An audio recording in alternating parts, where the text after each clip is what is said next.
All Balochistan goods truck transport companies के सदर नूर अहमद काकड़ और दीगर रहनुमाओं की जानिब से कोयटा प्रेस क्लब में हंगामी प्रेस कॉन्फ्रेंस मुनक्किद हुई। इस मौके पर सदर नूर अहमद काकड़ ने प्रेस कॉन्फ्रेंस करते हुए कहा कि आज की प्रेस कॉन्फ्रेंस का मकसद लूरालाई रोड, हरनाई रोड और खसूसन कोयटा ताफ्तान शाहरा पर पेश आने वाले दहशतगर्दाना वाक़यात, दर्जनों ट्रकों को नजर आतिश करने, फायरिंग के वाक़यात और ड्राइवर्स को जख्मी किए जाने जैसे संगीन मसाइल को मीडिया के जरिए हुकूमत, मुतल्लिका इदारों और अवाम तक पहुँचाना है। उन्होंने कहा कि बलोचिस्तान भर के ट्रांसपोर्टर्स इन वाक़यात की शदीद अल्फाज में मजम्मत करते हैं। इस वक्त बलोचिस्तान की बेशतर शाहराएं खसूसन कोयटा ताफ्तान हाईवे गैर महफूज हो चुकी हैं और बदकिस्मती से हुकूमती इदारे ट्रांसपोर्टर्स को तहफ़्फ़ुज़ फराहम करने में नाकाम नजर आ रहे हैं। नूर अहमद काकड़ ने कहा कि बढ़ती हुई बदअमनी और लाकानूनियत के बाइस ट्रक मालिकान शदीद खौफ व हरास का शिकार है और अक्सरियत इस बात पर गौर कर रही है कि बलोचिस्तान में कार्गो सर्विस बंद करके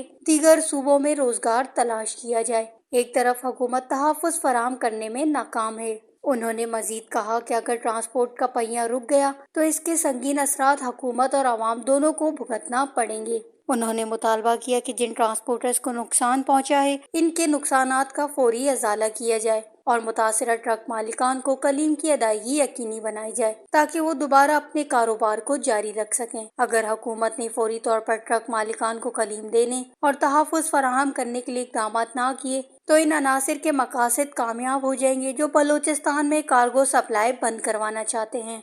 उन्होंने हुकूमत को 10 जून का वक्त देते हुए मुतालबा किया कि दहशतगर्दी के वाक़यात में जलाए गए तमाम ट्रकों की कलीम्स की फौरी अदायगी का ऐलान किया जाए। बसूरत दीगर ट्रक मालिकान कोयटा ताफ्तान हाईवे पर कार्गो सप्लाई मुअत्तल रखने के साथ एहतजाजी लाया अमल इख्तियार करेंगे। वश न्यूज़, कोयटा, बलोचिस्तान।